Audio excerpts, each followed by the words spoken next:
Welcome everybody to another episode of Fins Nation. I am your host, Louis Sung, and today we're discussing what else? The initial 53-man roster for the Miami Dolphins. So we're going to talk about all the things that happened, all the things that did not happen, all the things that people should be upset about, all the things that people should be excited about. I'm going to try to break this down as logically as I can for everybody. But before that, really quick, just want to go ahead and mention that as always, this show is brought to you by our good friends over at You Brake Wheel Fix. You Brake Wheel Fix is the complete automotive wheel solution. Ever parked too close to the sidewalk curb? You Brake Wheel Fix specializes in the repair of damaged wheels from bends, cracks, and curb rash. Or maybe your wheels are faded or peeling. You don't need to replace them, as You Brake Wheel Fix can refinish them to like new. Offering complete refinish options through powder coating, machining, and polishing, You Brake Wheel Fix is the answer to all of your wheel needs. And if you're just looking to give your ride a new look, You Brake Wheel Fix also offers many car customizing options, such as new custom wheels and tires from your favorite brands, performance upgrades, window tinting, and suspension modifications. Located just south of Aventura, you can reach Mark and his staff at 305-748-0112 or online at youbrakewheelfix.com. They're really active on all social media platforms at You Brake Wheel Fix, so shoot them a DM on Instagram, Facebook, or Twitter and get an estimate in just minutes. So don't delay, go to You Brake Wheel Fix and start customizing your ride to show off your Dolphins fandom today.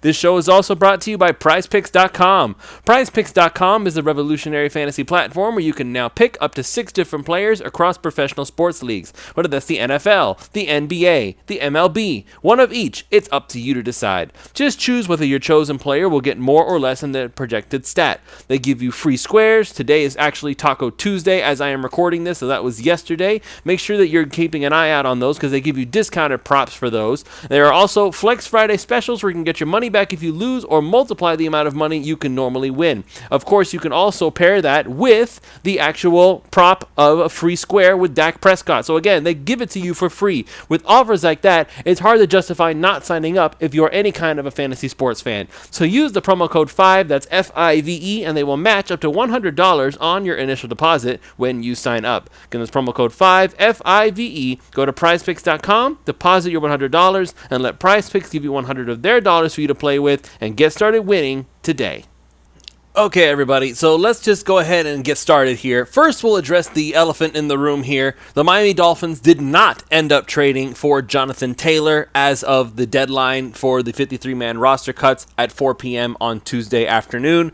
So everybody was just holding their collective breaths, waiting to hear what was going to happen. There were so many people who were getting really excited because we saw the Dolphins were making moves. They were trying to clear up cap space for some unknown reason that we can only speculate what that reason is. I personally have my own theories, but quite frankly, at this point, it doesn't matter because the one thing that everybody was hoping for, even though I was not necessarily as gung-ho about it as everybody else, Jonathan Taylor is still a member of the Indianapolis Colts. He is actually on their PUP list, which means that even if the Dolphins made a trade for him now, he would not be eligible to play for the first 4 weeks of the season. The earliest we'd be able to get our hands on this superstar running back would be week 5. And for me, once again, if you're going to go ahead and do that, you want him to actually contribute to your football team. You don't want somebody who's going to be holding back. This is a little bit different from the Jalen Ramsey thing because with Jalen Ramsey, it was an injury that happened while he was already on the team. We can understand keeping him around. Obviously, we invested a lot in him. But with Jonathan Taylor, it's like we're going to trade for a guy who's not even going to help us until week 5.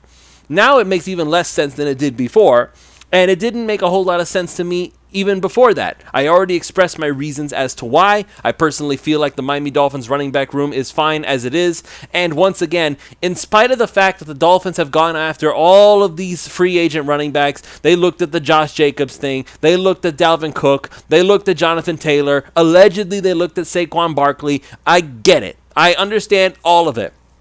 All of these are really strong, really good running backs that would obviously add an extra dimension to the football team. There is no denying that, and I never denied that for 1 second. My only issue that I took with this is that the Dolphins have always been open to potentially upgrading their team. When the Dolphins traded for Jalen Ramsey, did they really need Jalen Ramsey? They didn't need Jalen Ramsey. They saw he was available, and he saw that he wanted to be a Dolphin, and Vic Fangio probably said something like, hey, I'd like to get Jalen Ramsey, and Chris Greer made it happen. Okay, cool, awesome. That was something that they made happen. It was at their price. A third rounder and Hunter Long is nothing compared to what the Indianapolis Colts were demanding for Jonathan Taylor. So that was a trade that could happen. When Tyreek Hill became available, and granted, mind you, we didn't even know he was available. Nobody knew that the Dolphins were in on this until the announcement was made, and all of a sudden, I was literally finishing my workout at Planet Fitness when I saw on the news that Tyreek Hill had been traded to the Miami Dolphins, and I thought, wait, what did I miss? And so that came out of nowhere, and once that call was made, it was like, whoa, that's quite the upgrade. We were expecting Cedric Wilson to be wide receiver 2 next to Jalen Waddle, who was supposed to be wide receiver 1. So that, again, was a little bit of a surprise, and it was at their price. The Dolphins were willing to pay that much for a player of Tyreek Hill's caliber. That's fine. But now you have this situation with all these running backs, and the Dolphins made an offer for Jonathan Taylor, and the Indianapolis Colts said no. The Dolphins gave an offer to Dalvin Cook, and he said that it was too low, and he ultimately went to the New York Jets. So that moved on. The Dolphins apparently inquired about Saquon Barkley, and the Giants were not particularly interested in giving them up for anything less than a king's ransom, I guess. So the Dolphins moved on. And of course, they were rumored to be looking at Josh Jacobs, and they probably inquired about that as well. And the Raiders probably looked at them and said, give us this, and the Dolphins said, no thanks. So there's a difference between being interested and being so heavily invested into a guy that you're willing to do anything you can to get him. The Dolphins clearly made their point that they are not that interested in getting their hands on Jonathan Taylor because in spite of all this negotiation stuff, all this tactics, the Dolphins held firm, said, this is our price, and the Colts held firm too and said, this is our price, and the two sides could not come to an agreement. I know there were rumors. I know there was a whole bunch of fan accounts saying that this was almost a done deal, etc., but I was not the only one who felt the way that I felt. Orlando Alzugari, he's a Big O show. He was basically saying the same thing. The Dolphins don't need to do this. And I still believe that Raheem Mostert, who almost ran for 1,000 yards last season, and he probably would have had the Dolphins just run the ball a little bit more often. I don't really feel like we need to stop talking about this guy like he's some fragile snowflake that as soon as you bump him too hard, he's going to get hurt. Players sometimes get hurt, guys. That's just the luck of the draw. Raheem Mostert missed only 2 games last season, and he almost ran for 1,000 yards. He can get the job done. And even in preseason, when it didn't really matter that much, he was still getting 4, sometimes even 5 yards a carry. That's more than enough for me for what this Dolphins offense is going to be relying upon most of the time. So that's my take on the Jonathan Taylor stuff. Now, some other things that happened. The Dolphins basically restructured Cedric Wilson. We had been hearing all offseason long that the Dolphins were looking to trade Cedric Wilson, that they were looking for trade partners. Nothing ultimately came up. But I really think that Cedric Wilson just wanted to stay in Miami. And if that's the case, then that's fine by me. Now, what he ultimately agreed to gives the Dolphins around $2 to $3 million extra in cap savings, and also now instead of actually lasting through 2024, after this season, Cedric Wilson's contract will be voided. So basically, he'll be a free agent after the 2023 season, which quite frankly is fine. The Dolphins have enough wide receivers as is. But speaking of the wide receiver position, as of yesterday that you are listening to this now today, Robbie Chosen is not a Miami Dolphin. I had asked during the post-game show against the Jacksonville Jaguars if it felt like the wide receiver competition, so to speak, just felt underwhelming. I didn't really feel like Robbie Chosen was making as much of an impact as I wanted him to. And I guess the Dolphins felt the same way because now he's gone. Eric Ezukanma has made the roster, and so has River Craycraft, and I feel like both of those guys deserve the roster spot at this point. But for Robbie Chosen, again, this is a situation where I'm really not all that surprised. I'm disappointed, don't get me wrong, but I'm not surprised. I really feel like that with him, he just wasn't doing enough to keep up with this competition. Cedric Wilson obviously had an inside route on it. Braxton Berrios had the inside route on it, and Eric Ezukanma, again, continues to show up and make a lot of plays. I had done a whole show about him, and it looks like that he's finally earned his chance to be the Z wide receiver for the Miami Dolphins. I really believe that everything has started to come up for him. So where does that leave Robbie Chosen? I, personally, if I were the Miami Dolphins, I would recognize what kind of potential Robbie Chosen has. He's still a very talented player. He's still very fast. He still can do many things on the football field. Was he as engaged as we had hoped he would be? No. But if the practice squad rules kick in, he's been in the system now. He knows it. So since the Dolphins can afford to have all these guys with unlimited seasons on their practice squad now, I would go ahead and let Robbie Chosen be one of them. So you never know. Just in case, you might need somebody who can step in. Like, God forbid something happens to Jalen Waddle or Tyreek Hill. If your fallback option is Robbie Chosen, then you could be a lot worse off, because even if he's not obviously the same guy as those guys, he still has a lot of speed to offer, and that's ultimately what makes this offense go, is how fast can you run to some extent. Something else I wanted to discuss really quickly here is the fact that the Miami Dolphins seem that they want to go ahead and let Liam Eichenberg, of all people, be the backup center. Now, for those of you who tuned in to the Pulse of Fins Nation last night when we were doing it live, we had Alfredo Arteaga, we had Chris Early, otherwise known as Duke, and of course we had my co-host Ron Canniff. You all have heard from Duke and from Ron before on this show. I intend to get Alf on here at some point as well to discuss some things, probably during the season when he can really drop some football knowledge on everybody. But one of the things that we briefly discussed was how the Miami Dolphins basically removed all of their backup center stuff. Like, for instance, the Miami Dolphins made a trade. They traded Dan Feeney to the Chicago Bears. I'm sure that almost all of us had basically penciled in Dan Feeney as a backup player on the offensive line for the Dolphins this season. It was almost guaranteed that Dan Feeney was going to be a Dolphin in the 2023 season. But the Miami Dolphins decided, you know what? We're going to go ahead and we're going to trade Dan Feeney. We're going to go ahead and take the $2 million dead cap hit, and we're going to make a $1 million save, because that's exactly what it was. The Dolphins didn't really gain much from trading Dan Feeney. It's not like they gained a bunch of cap space. They actually ended up losing more in a net value sense. However, they did get a 6th-round draft pick out of the Bears straight up. No swaps were needed. It was just Dan Feeney for a 6th-round 2024 draft pick, which, okay, fine. Trying to pick up draft capital, I get it. It's not the craziest thing the Dolphins have ever done, but that means that who is the backup center at this point? Are you going to go ahead and elevate Alama Ulave to the backup center position? Well, no, because everything that we've seen in training camp and in preseason said that Alama Ulave was pretty much awful. He was terrible. He was getting moved around. He was getting pushed off by defensive linemen. He was basically getting bullied the whole way through. So you're going to trust Alama Ulave, an undrafted free agent, to be the backup center to Connor Williams? As it turns out, no, they're not going to do that either. But the solution that the Dolphins apparently have is so out of left field that even though we had technically seen it before, nobody really believed it was going to stick. Just as a reminder for everybody, Liam Eichenberg had been taking snaps at center during OTAs and minicamp, and he was basically the starting center for some time because Connor Williams was doing his holdout saying, hey, I want a new contract. Well, Connor Williams eventually came back. He did not get a new contract, but he is playing again, and he is ready to go. So good for Connor Williams on returning to the football field. But basically, the moment that Connor Williams showed back up, Liam Eichenberg's time at center was over. And as everybody remembers, Ron and I actually had a debate, not either here or on Pulse of Fins Nation. I can't remember exactly which one it was right now. But we had a debate about whether that orange practice jersey meant anything during that final minicamp.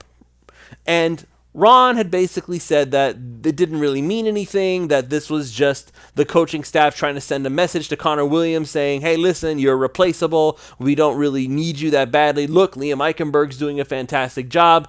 I made the contention that that orange jersey still means something, and if we're going to take it seriously when other people win it, we have to take it seriously when Liam Eichenberg wins it as well. We can't go ahead and just assume that it's because it's a player that we don't like, or it's a player that we're not particularly big fans of, or it's a player that doesn't seem like they make sense in the current role that they're in. We can't just assume that orange jersey doesn't mean anything. They have it for a reason. It's to reward players who do a fantastic job in practice, and somehow Liam Eichenberg ended up winning that orange jersey right on the final day of minicamp. So we have to take it into account. And I'm going to be dead honest with all of you guys. If Liam Eichenberg actually ends up playing well at center, I'm not going to complain. We're looking for a spot for Liam Eichenberg to be good at anything at this point. We already know that he's not great at right tackle. That was an experiment that failed horribly. We already know he's not particularly consistent at left guard, as Alfredo Arteaga has pointed out during on OnlyFins, and he's done it during the 3 Yards Per Carry podcast multiple times, is that Liam Eichenberg has had awesome snaps, and he has had some of the worst snaps we've ever seen from a Miami Dolphins offensive lineman. That is the problem with Liam Eichenberg. But at center, he was pretty good. So maybe, just maybe, out of nowhere and out of left field, maybe Liam Eichenberg's place in this offense is to play center? I'm not going to question it. I'm just going to go ahead and try anything at this point, because if that is the secret to Liam Eichenberg being a productive offensive lineman, so be it. We need a backup center, and with Dan Feeney gone, and with Alama Ulave gone, that means that you only have 3 guys on the whole roster who can play center. And one of them, being Eichenberg, is something that we've only seen in theory. The other 2 guys are Lester Cotton, who he's keeping on the roster probably to be a swing guard, so to speak. He'll be either on the left guard spot or the right guard spot, depending on when we need him. And, of course, there is also Robert Jones, but Robert Jones is currently injured, so it's not like he's going to be able to come in if something happens to Connor Williams on day 1, which hopefully, of course, it won't. Miami keeping 5 running backs is interesting. So Devon Achane, Savon Ahmed, Raheem Mostert, Jeff Wilson, and Chris Brooks all made the roster. We had been hoping for Chris Brooks. We had been very impressed with what Chris Brooks was able to do in preseason, so it's actually very refreshing to see that his hard work paid off. He's a 6'1", 223-pound running back out of BYU, an undrafted rookie. And you know what? Of all the running backs on this team, he is actually the biggest of them, so maybe he'll be the power back if you need something on 4th and 1. Maybe he can follow Alec Ingold into the end zone. That would be fantastic if we're going to go ahead and use him like that. I do not foresee him being active on game day very often. I am sure that for the majority of the time, it's going to be Mostert, Wilson, and probably Devon Achane or Savon Ahmed, depending on which one of them is healthier. So we already know Devon Achane, he's still injured. There was a report that he had been wearing the red practice jersey, so he's basically no contact. And that, of course, is per Alfredo Arteaga and his live practice report, which is on OnlyFins and eventually gets released onto the 3 Yards Per Carry podcasting site. So make sure you're tuned into that stuff all the time. Awesome content from those guys. One last thing that I want to discuss before we call it a show here. So the backup quarterback positions is something that Ron has been talking about very often, and it's something that I have not been particularly concerned about, but at the same time, if there is an opportunity to get an upgrade there, I wouldn't mind it so much. I am very much done with the Skylar Thompson experiment. I recognize what he is. He is very much a Ryan Fitzpatrick-esque gunslinger, but he's still so young that his style of play is only going to get him into big-time trouble. At least with Fitzpatrick, he at least can recognize what he's looking at. So when he throws a YOLO pass, he has some idea of whether it's going to work or not. Skylar Thompson, when he's throwing it, it looks like he's just throwing it and he's just hoping that it actually works. In Mike White's case, obviously he's injured, and supposedly he is a gamer. He's somebody who's going to practice poorly and play in the games well. He was pretty good between the 20s in that first preseason game, and then when it came to the red zone, it just fell to pieces. So I don't know what to make of Mike White as a Dolphin just yet. All I know for sure is that the Dolphins' backup quarterback situation doesn't look great, but when you have somebody like Tua Tagovailoa who is your starter and he looks fantastic most of the time, it's very difficult to find a backup quarterback who can at least pretend to have that standard for an extended period. Now, there are a couple of options that the Dolphins, I feel like it would be worth investing in, or at least investing time in exploring. The New England Patriots, for whatever weird reason, decided that they only want one quarterback on their roster. Currently, that's Mac Jones, which means that the Patriots cut Bailey Zappi. For what reason? I'm not sure. Maybe they intend to bring him back after. But if the Dolphins were to look at Bailey Zappi, who, by the way, again, Mac Jones was benched in favor of Bailey Zappi for some time last season. So it's not like Bailey Zappi is a terrible quarterback. He's just not somebody that you would necessarily want starting for 17 games in a year. I'm fine with that.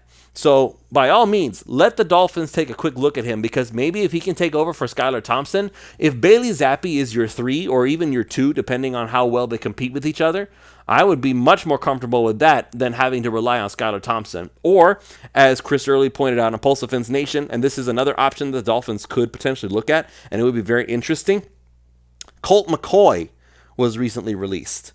And the thing about McCoy is that he's on the older side, he's in his late 30s at this point. He is somebody who he has played in the Shanahan system before. He's probably going to have some familiarity with the things that Mike McDaniel is doing in Miami. And he's another veteran guy. He's somebody who is going to be able to recognize what he's looking at. He's been in the league a long time. He's been a solid backup wherever he's went when he's healthy. And so at this point, if I'm the Dolphins, if I can get my hands on someone like a Colt McCoy at a dirt cheap price, I would much rather have him as another backup rather than Skylar Thompson. That's just my personal opinion on it. I am done with the Skylar Thompson experiment, and I would much rather trust Colt McCoy with my football team than somebody like Skylar Thompson for an extended period. I don't care if he's had more time in Mike McDaniel's system. It's obvious that Skylar Thompson and Tua Tagovailoa are nowhere near the same player, and quite frankly, I'm not looking for somebody who is going to be wet behind the ears, and we may have to rely on him for several games if, God forbid, something happens to Tua. I will take Colt McCoy or Bailey Zappi over Skylar Thompson any day of the week.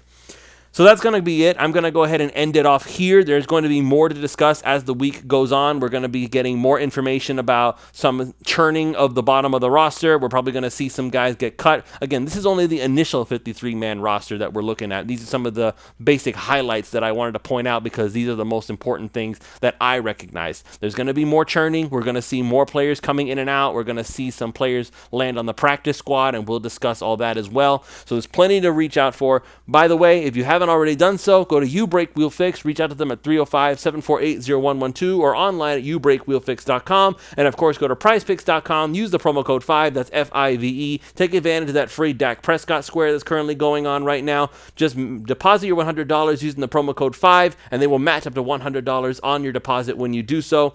That's it for me. I'll see you all tomorrow for another episode of Fins Nation.